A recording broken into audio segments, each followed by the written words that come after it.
Welcome to the Knowledge College with Dawn Chapman, where we provide you with the knowledge you need to be a successful supplier. Today, we're going to talk about Medicare supplier participation. Participating suppliers are those that have agreed to accept assignment for all services provided to Medicare beneficiaries during a calendar year. When participating with the Medicare program, a supplier must accept Medicare allowed amounts as payment in full, where non-participating suppliers have the option of accepting or not accepting claim assignment on a claim-by-claim basis. Payments for services provided will be sent directly to the provider, and the provider may only collect coinsurance amounts, any unmet deductible amounts, and payments for non-covered services from the beneficiary. To become a participating supplier, you will need to complete the CMS-460 form and submit it to the National Supplier Clearinghouse. I have included a link on this slide to the form. Participation status is associated with your tax ID and not your individual locations. As long as your locations bill under the same tax ID number, they must all have the same participation status. This must be done either within 90 days of initial enrollment or during the open enrollment period. Open enrollment begins mid-November and ends December 31st for the following calendar year. So what are the advantages to being a participating supplier? Per CMS, participation improves beneficiary relationships because it reduces their out-of-pocket expenses. In addition, participating suppliers are separately identified on the supplier directory. This means it could possibly contribute to a beneficiary's supplier selection.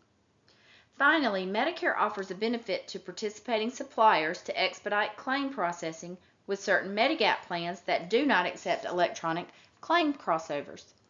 The DMACs will send paper claim equivalents to these Medigap plans for participating suppliers only.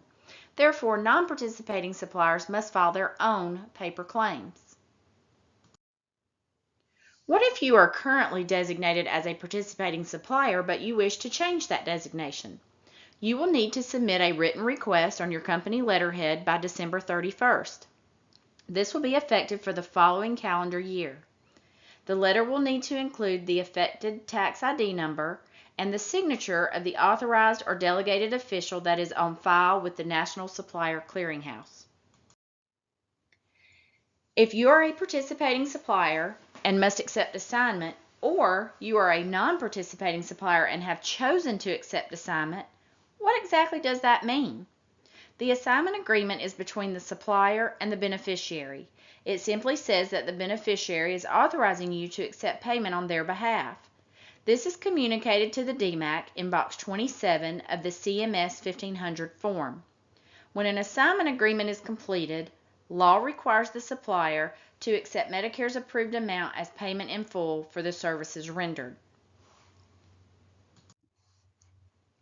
If you are a non-participating provider and you choose not to accept assignment, whether on all claims or on a claim-by-claim basis, you have certain obligations as well. Any amounts charged to the beneficiary must be considered usual and customary. You cannot charge more than you would normally charge a cash customer or another insurance company. When filing non-assigned claims, this information is communicated in box 27 of the CMS 1500 form, notifying the DMAC to send payment directly to the beneficiary. The provider is not considered a party to a non-assigned claim. If you've ever tried to contact the DMAC to assist a patient with a non-assigned claim, you will remember being told that you either have to have the beneficiary on the line or have written permission from the beneficiary before the customer service rep will assist you. You will need a new beneficiary authorization for each non-assigned claim. Now there are some important exceptions to this. All drugs and biologicals must be billed as assigned. Bid-winning suppliers in competitive bid areas must accept assignment on all contracted items, and even non-contract suppliers must accept assignment on competitive bid items. When does this apply? In a situation where a beneficiary is traveling and comes to you for those items, you would need to file an assigned claim. Finally, if a patient is a QMB Medicaid eligible patient, a supplier must accept assignment on those claims. So how do I get authorization to accept payment for an assigned claim?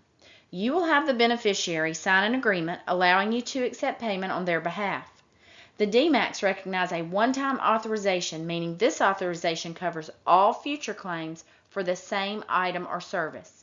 However, if you are billing capped rental items on a non-assigned basis, you must have the beneficiary sign an assignment agreement for each month billed. Keep in mind that not accepting assignment on a claim does not affect your obligation to respond to audits initiated by any of the audit contractors, and the documentation requirements are the same for both assigned and non-assigned claims. So you should be just as vigilant with documentation collection regardless of claim assignment. This concludes our session for today. You can contact us by phone or email for additional resources. We're always glad to be of assistance.